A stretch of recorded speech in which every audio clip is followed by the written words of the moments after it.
No, I have no plans other than to continue talking and writing.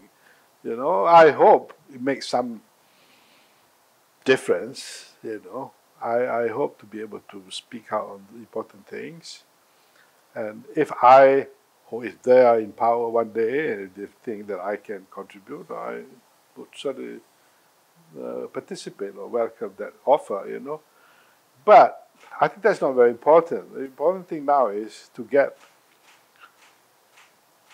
common agreement and broad agreement on amongst the big parties as what is it that we need to do and to solve our present crisis. And I think what we need uppermost now is for democracy to be restored in this country. So if you want to gang up, as it were, if Pakatan or Barisan or UMNO or whichever grouping wants to gang up and do a collaboration and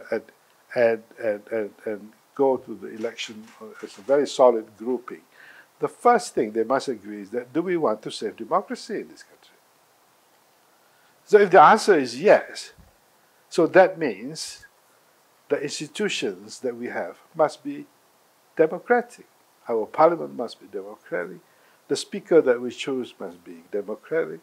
The police chief must understand the need to be fair to everybody. The SPRM chief must be fair to everybody. The Attorney General must be very objective as well. And so on and so forth. So if we can agree on this broad framework, if we agree that democracy means not just having rights, but having a rice bowl. Democracy means you have jobs.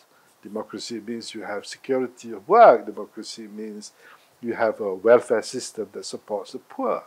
Democracy means public health that is affordable. So, if you agree on that, then you gang up. That's my advice. You put together.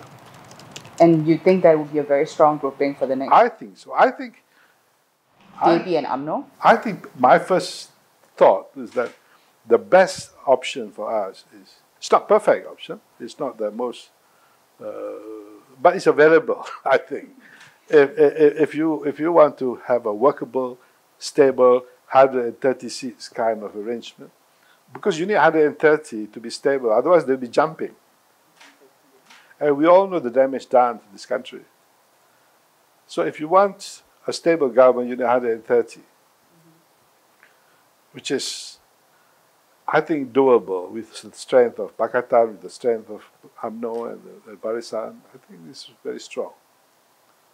But I'm not saying, a reporter asked me a question that seems to suggest that. He said, oh, this is a plot to get Pakatan back into power.